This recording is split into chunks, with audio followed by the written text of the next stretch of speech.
Okay. I went back and I listened to my first post on this channel. This is a new channel. I call it Reason is Evidence.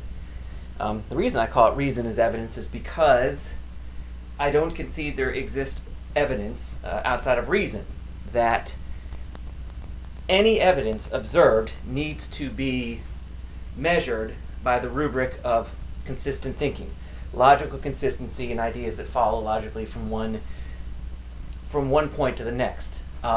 If we observe something that seems to be a logical inconsistency, we cannot claim that thing to be evidence. In order for that thing to be evidently true or evidentiary, it needs to be described in a consistent manner. It needs to comport with reason, because reason is how man governs conceptually his environment. I have an entire essay on that subject, which I'm going to get to. It is a key component to dismantling the arguments of atheism. Because really dismantling the arguments of atheism is nothing more than the age-old argument between empiricism and pure reason. So if the pure reason advocates like myself can dismantle the empiricist argument, which is entirely possible, and I will hopefully proceed to do that here soon, then really the argument for atheism, the idea that if it's not observable, if it can't be held to scientific standards, if it can't be held to repeatability, those kinds of notions, if it can be shown that that thinking is not how we arrive at truth, that things don't exist or not exist or have the possibility to be or not be based on our observation, we can dismantle that argument, then really you can dismantle the atheist argument. The point in debating an atheist is not to get them to concede God exists. You can do that. You can even look at science. You can look at the standard model. You can look at, even by their own definition of truth and how they observe the world, you can take the thinking to the logical conclusion and show a need for God. Okay, I don't mean the Christian God. I don't mean the Muslim God. I don't mean a God in terms of an all-powerful old man in the sky that controls everyone and everything like puppets on the strings. No, that's not what we mean. We have to redefine. We need to redefine God first, and then we can show the need for Him. But again, I don't want to go there yet. But the point being is that if we can fundamentally dismantle the empiricist argument, you can effectively dismantle and disarm atheism as a rational belief system. At the very least, you can show that it's a matter of faith, which makes an atheist no better nor worse than the run-of-the-mill religious person. And of course, once you've done that, once you've reduced atheism to merely another belief system, which it is, that is not necessarily more rational, and no more evidentiary, or having no more observably evident foundation. Once you can do that, then effectively atheism is just rendered another belief system in a school of many, and is not necessarily more rational. Which it isn't. The amount of hubris and the amount of presumption in error in atheist arguments is pretty significant. First of all, they and I didn't really want to go off on this necessarily down this rabbit trail, but they basically they concede first and foremost that the Platonist, Augustinian, Gnostic interpretations of the Bible, of Christianity, of Judaism, which are essentially which are ubiquitous, which are essentially the root of every denomination in Christian orthodoxy, they concede that orthodoxy is actually true Christianity. And what that shows is that they really haven't done their homework. If they had done their homework, they would realize that historically speaking, the kinds of doctrines that are touted today by pretty much every denomination in Christianity are a direct function of St. Augustine's integration of his Gnostic background into his Christian faith. That Christianity originally had nothing to do with Gnosticism, and really fundamentally disagrees. with the doctrine that's touted today in Orthodox Christianity, both Catholic and Protestant. The notions that the Protestant Reformation somehow differs doctrinally or philosophically or theologically in any serious way from the Catholic Church is total nonsense. They are both complete derivatives of Augustinian theology, which is Platonist Gnosticism. And the problem with atheists, of course, is that they assume that all this doctrine that they're learning, that the ideas of total depravity and God's sovereign will and God is in control of all things, and man is fallen, and man can't do good. All of this is nonsense. This isn't Christianity at all, and it's not even in the Bible. I mean, it's not. This isn't even biblical. These doctrines are functions of what we call biblical proof texting, where you take certain passages and you pull them out of the Bible and you stack them together like Legos and you build a little doctrine around it. So you start with a presumption first. You start with an idea first of a doctrine, and then you bring in scriptures to support it. Well, that's hardly rational, and it's certainly not critical methodology. It's pure mysticism. So the atheists are right in conceding that modern-day Christianity, or not modern-day, but Christian orthodoxy all the way from the founding of the Catholic Church to today, is in fact fundamentally mystic and false on its face, but they make the mistake of assuming that is a true reflection of what the actual original doctrines and the original teachings in the Bible were about. So a higher critical methodology, the employment of higher critical methodology in examining the Bible would clear up a lot of the misconceptions about Christianity, not only for atheists, but for Christians today who hold to these nonsensical doctrines. So people say, I can't believe you're a Christian, and you say fuck, or you say shit. Well, Christians don't do that. I can't believe you say man's life is the standard of truth, not God's word. I can't believe you say morality is a function of divine revelation. I mean, is not a function of divine revelation, but it's a function of man's consciousness.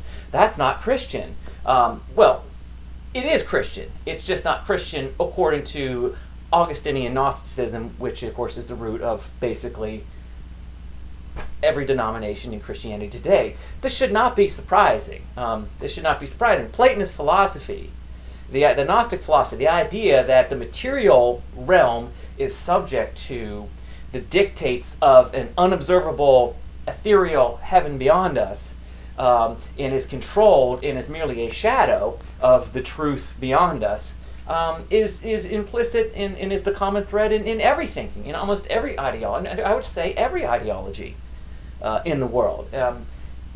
Be it atheism, be it Christianity, be it Islam, be it Marxism, any form of collectivism, atheistic libertarianism, even libertarianism.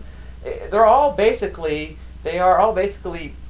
the spawn of Platonist ideology, which says that we are somehow, the material man and the material universe is somehow the direct function or under the direct sovereign control of an external unobservable force, be it God's will, be it the laws of nature, be it the laws of physics, be it something we can't explain, be it a law of morality, be it the state, be it the workers' utopia, be it the tribe, be it the underprivileged, whatever external standard, whatever group or collective or external standard beyond the individual, that is what controls everyone and everything. That is what every individual must sacrifice himself to.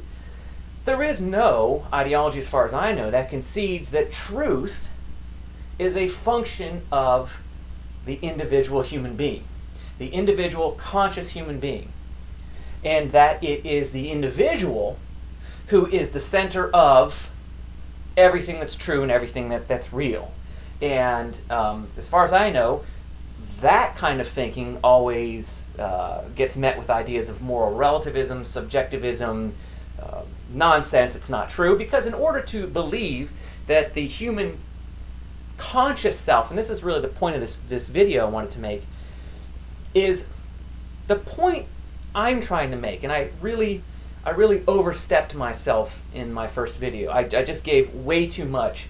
I realized it was way too technical. It was way too deep. It glossed over a million. It glossed over a million assumptions that most of us hold without explaining why I choose a different way of analyzing reality. And I apologize for that. It was really confusing, and I do apologize for that. So let me start at the beginning. The beginning is there's two fundamental questions that need to be dealt with, and when you're talking about philosophy. Otherwise, if you don't deal with these questions, then any further discussion of the philosophy is totally irrelevant. It's moot. Anybody who claims they're a philosopher and does not first answer the question, what is man, you shouldn't listen to anything else they have to say. If they purposefully, or not even purposefully, but if they've made hundreds of videos or hundreds of podcasts and you have yet to hear them define man, then likely they're not I wouldn't call them a rational philosopher. They are likely peddling just another form of Platonist mysticism, because Platonism has no definition of man. Man is a direct function of the laws of nature, the direct function of God, the direct function of the state, the direct function of the moral absolute, the moral primary, the direct function of the direct function of the tribe or the country or whatever group or collective is in power. The individual is to sacrifice and integrate himself utterly into that. That comes from the assumption that man can't be defined. Man is fundamentally a function of some force, God's will, laws of nature, outside of himself, and so man is utterly determined by something not himself. There is really no such thing as free will. There's no choice, because there's no real individual. The individual is the lie, the death of the individual in service to the group, whose leaders somehow have access to the powers that control everything, and thus they are given the divine mandate to sort of compel everyone into the group. That's basically Platonism in a nutshell, and I know that's a little complicated, so let me just back up a little bit. So essentially Platonism, which is the philosophical thread in almost every ideology in the world, maybe every ideology in the world, is that you are not really you. You aren't yourself. You are, at best, a gray area. We know that the laws of physics and the laws of nature govern everything. We know that things have to happen in a certain order. It's cause and effect.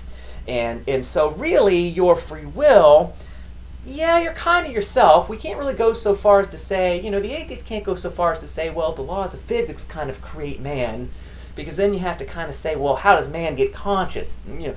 If you have all these little unconscious little components and they move together by the laws of physics and they come together and voila, you have consciousness, well, you need to explain how you get a conscious, individual, distinct, autonomous, self-aware agent from determinative unconsciousness. So unconscious processes with unconscious particles somehow coming together to create a conscious, autonomous, completely distinct agent.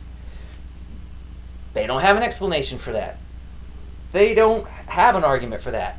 It's just this you kind of are and you kind of are not yourself. Yeah, we kind of concede that you are you and you can know things, because otherwise we can't really say what we believe if we confess that we're not really us, but everything we think and do and are is a function of these natural laws which govern, then there's not really an us to sort of know.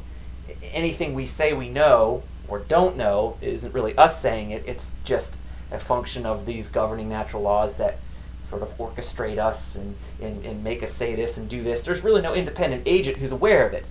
So they kind of have to tread this line between you kind of are yourself and are not, but there's no distinction made.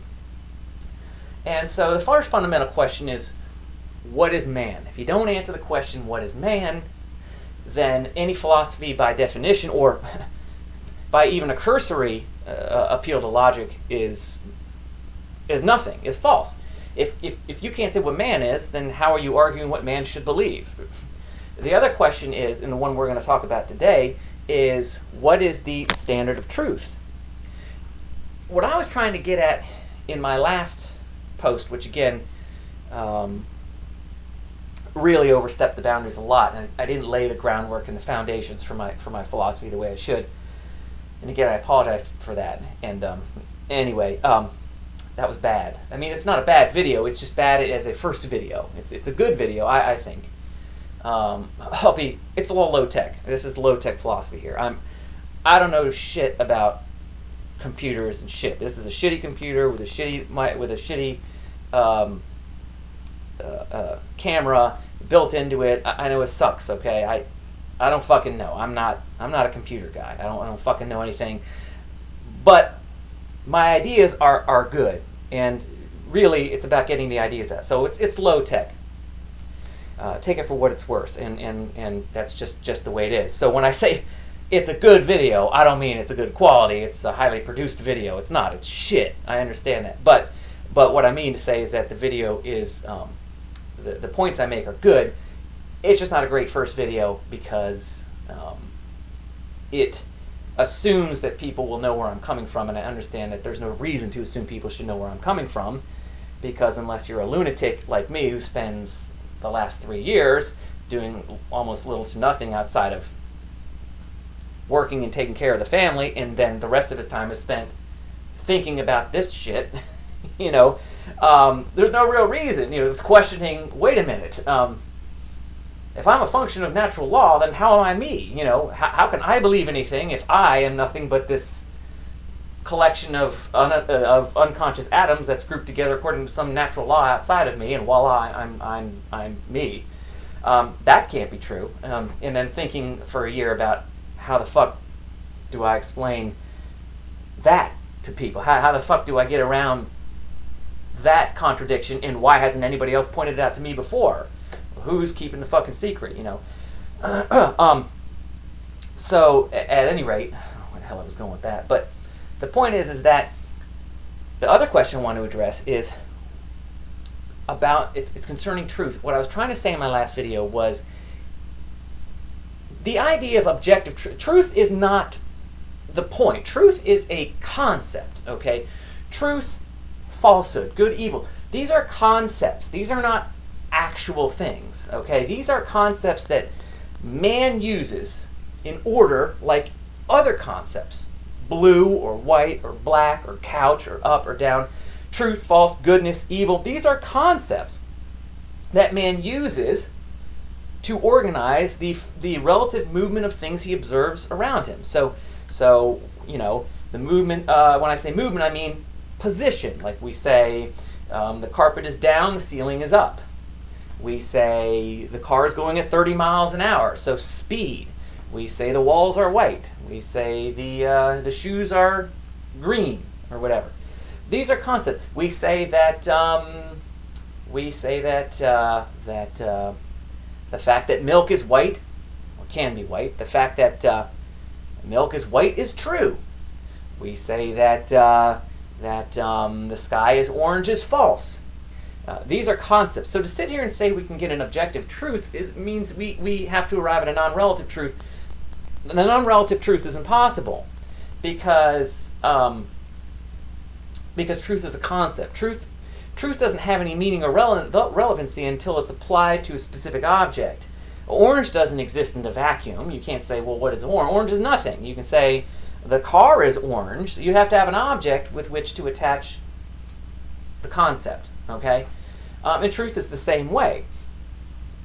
What is truth in a vacuum of truth? It's nothing. It doesn't exist. You can say, I see a man walking down the street. Is he walking down the street? Yes, that's the truth. Okay, so you have to attach truth to an observable object, a movement of an object relative to me.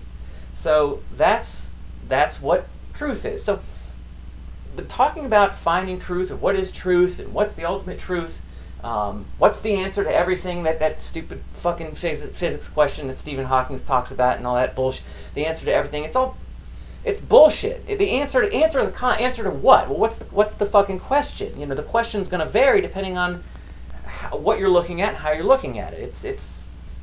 And on the side, physicists make shitty philosophers. Let me get that out of the way, okay? It's a real bone of contention with me. It's a real I get a bee in my bonnet about physicists attempting to philosophize, because the idea that you can get truth from science is so irrational. It's not even funny. Truth is a function of reason. It's a function of philosophy. It's not a function of science. In order for you to be a good scientist, you have to have philosophical assumptions already. Like, Observation is efficacious. I exist to observe. These are philosophical assumptions that you have automatically as a scientist. You don't arrive at the idea that your observation is efficacious through science. You have to assume the efficacy of human observation before you can prove that an experiment actually works. You have to be able to say, I can rightly observe what's happening. That's a philosophical premise. Okay, so you have to have a philosophical premise first. So science is a function of philosophy. Science doesn't discover truth. Science assumes truths and then goes on and does its whatever the fuck it does. You know, it does things and it makes it basically conceptualizes movement, puts them into mathematical abstractions, takes those abstractions, applies them elsewhere, and makes wonderful things like MRI machines and cell phones and vaccines. And I'm not saying science is useless. I'm saying it's not philosophy. It's not concerned with truth. In order to be a good scientist, you have to have certain philosophical assumptions already in place. And so when they talk about shit like the answer to everything, it's like, well, the answer, scientists shouldn't be looking for a fucking answer to everything. They should be looking for an answer to how to cure cancer. They need an answer on how to cure cancer. They need an answer on how to fly people to Saturn and back, you know, in less than 6 years or whatever, however long it takes. They need to be working on how to cure malaria or how to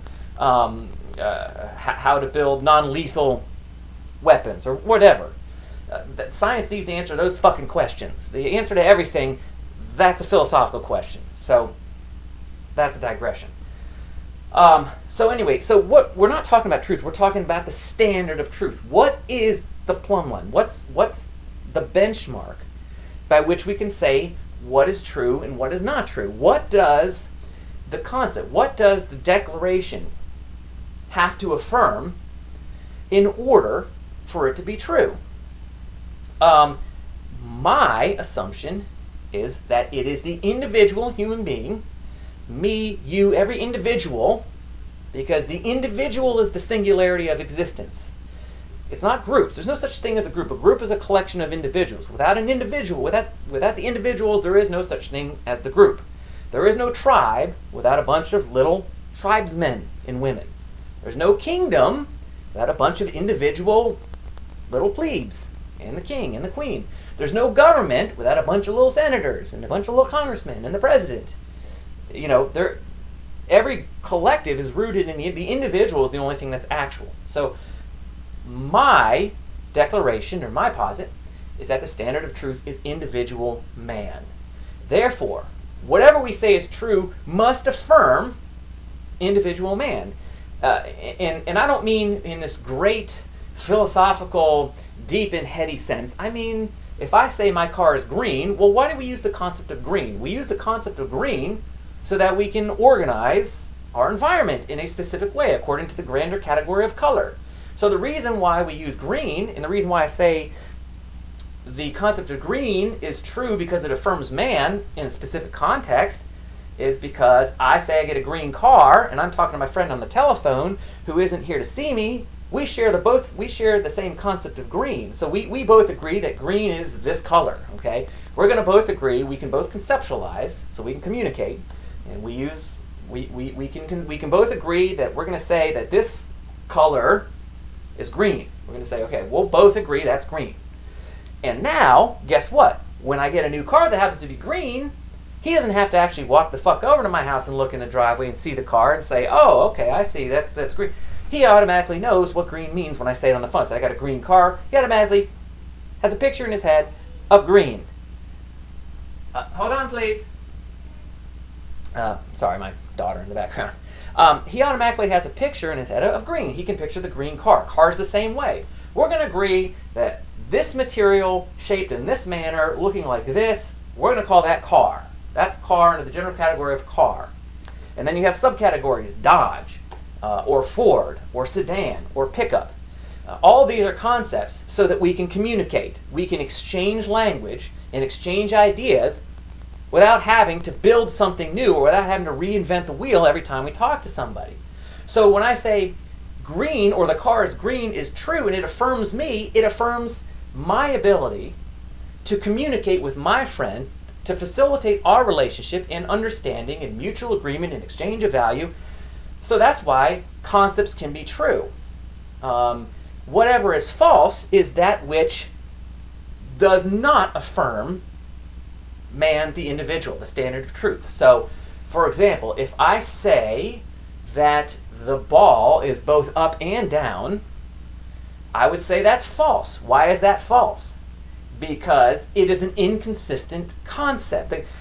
Because we have to have a rationally consistent conceptual paradigm, up always has to mean up. It can't also mean down. If up also means down, then if up means down, then if up also can mean down, then what you're saying is that up doesn't actually mean up, it means down. Or, let me start over.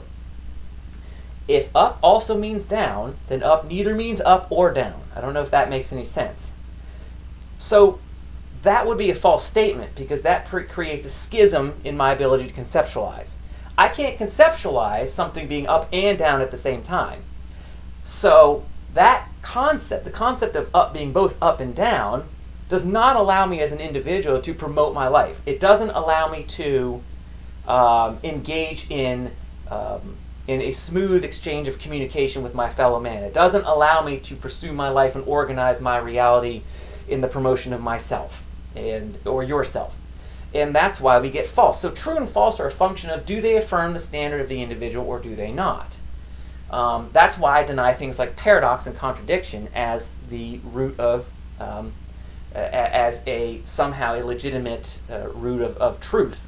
Or so if we see something or observe something or talk about something that is paradoxical, which means it when it's engaged in the conceptual paradigm, it contradicts. So you have two concepts which contradict each other, which are said to be true. It can't possibly be true, because truth is a function of that which affirms the individual. Contradictory ideas do not affirm the individual, because it is through reason and consistency that we organize the environment to our own benefit. Contradictory concepts and explanations do not allow us to do that. They are a hindrance to the promotion of man's self. Therefore, they must be false, and we need to reevaluate them. So, I'm hoping that this... Wait, stay over there. I'm almost done. I'm hoping that this helps. And sorry, my daughter's over there. She has a question for me, so I'm getting to it in just a second. But I'm not being rude to her. But I'm almost done. I'm wrapping up. So that was the point of my previous video. My previous video was to explain when I say what is truth. When I say truth is a function of the individual, I mean that the individual is the standard of truth. And anyway, I hope that this helps, and I'm going to go now because I've got a little one here that is begging to ask a question, probably about dessert for dinner. So I will talk to you later. Thanks for watching.